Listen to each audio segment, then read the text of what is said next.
ముంబైలోని వర్లీలో ఉన్న తన 18వ అంతస్తు ఆఫీసులో సాఫ్ట్వేర్ ఇంజనీర్ కార్తిక్ డెడ్లైన్ ఒత్తిడిలో కోడింగ్ సమస్యలను పరిష్కరిస్తున్నాడు.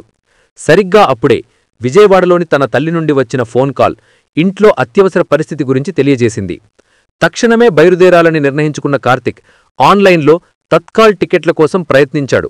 రైళ్లన్నీ వెయిటింగ్ లిస్ట్ 500+ లేదా నో బర్త్స్ అని చూపించడంతో నిరాశతో కేవలం జనరల్ టికెట్తో సిఎస్ఎంటీ స్టేషన్కు చేరుకున్నాడు. ముంబై ఛత్రపతి శివాజీ మహారాజ్ టెర్మినస్ అంటే సిఎస్ఎంటీ ప్లాట్ఫాంపై రైలు ఆగింది.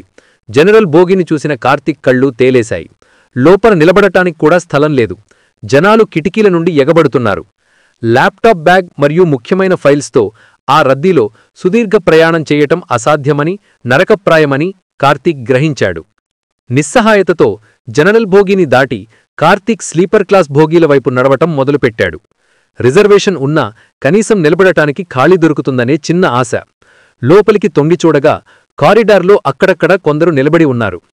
తప్పు చేస్తున్నానని తెలిసినా అత్యవసరంలో ఉన్నందున కార్తిక్ స్లీపర్ బోగీలోకి అడుగుపెట్టాడు. బెర్త్ నంబర్ 28 పక్కనే నిలబడటానికి కొంచెం ఖాళీ దొరికింది. రైలు వేగంగా దూసుకుపోతోంది.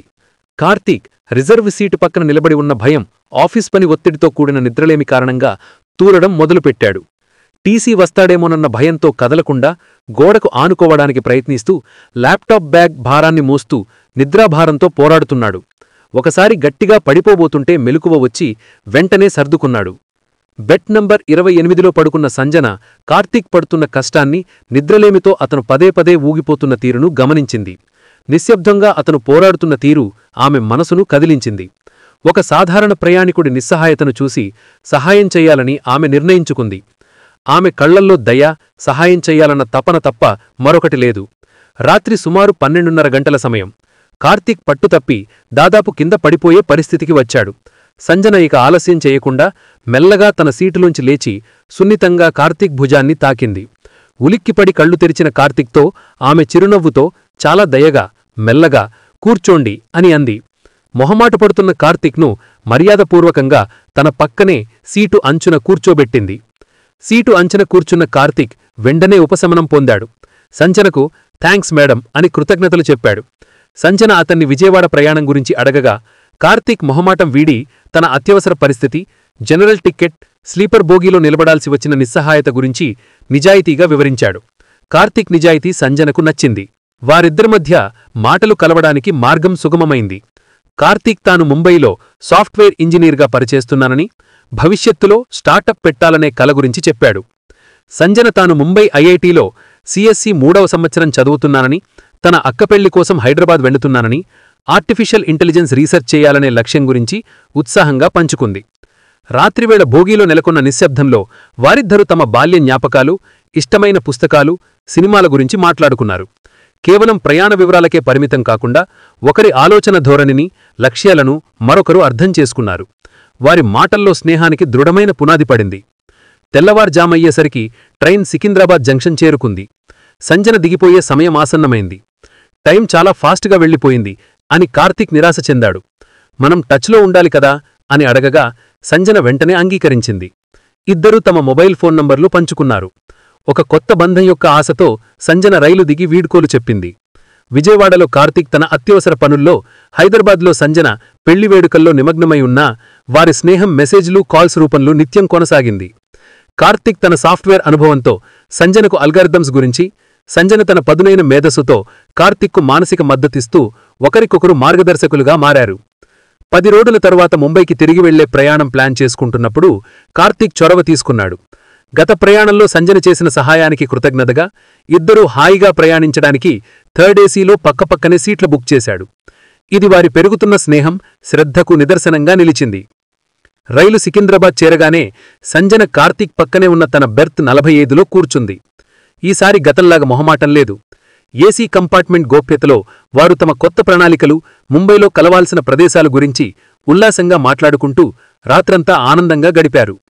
ముంబై చేరుకోగానే భౌగోళిక దూరం పూర్తిగా తొలగిపోయింది.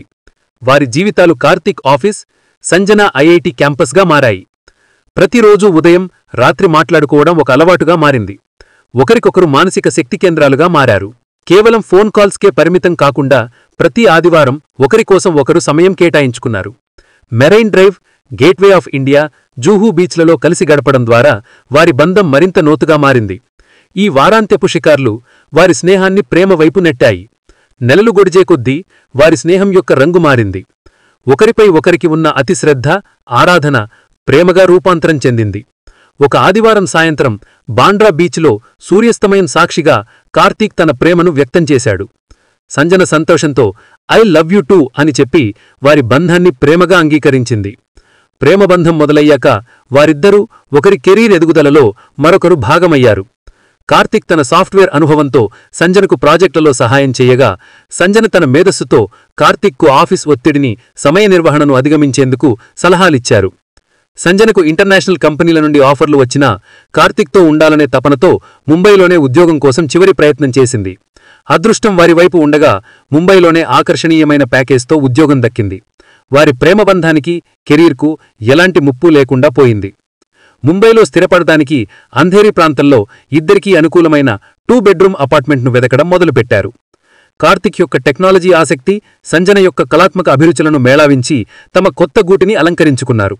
ఈ గూడు వారి ప్రేమ ఆశయాలకు ప్రతీకంగా మారింది. ఇద్దరూ తమ కుటుంబాలకు తమ ప్రేమ గురించి చెప్పి ఆమోదం పొందారు. విజయవాడ అంటే ఆంధ్ర, హైదరాబాద్ అంటే తెలంగాణ సాంప్రదాయాలను మేళావించి వారి వివాహం అంగరంగ వైభవంగా జరిగింది. పెళ్లి వేదికపై ఆ అర్ధరాత్రి వేళ రైలులో మొదలైన తమ అనుకోని పరిచయాన్ని, దయతో కూడిన ఒక సీటు కథను గుర్తు చేసుకుని నవ్వుకున్నారు. వారి ప్రేమ కథ ఒక రైలు ప్రయాణంలో మొదలై జీవితాంతం తోడుండే పవిత్ర బంధంగా ముగిసింది.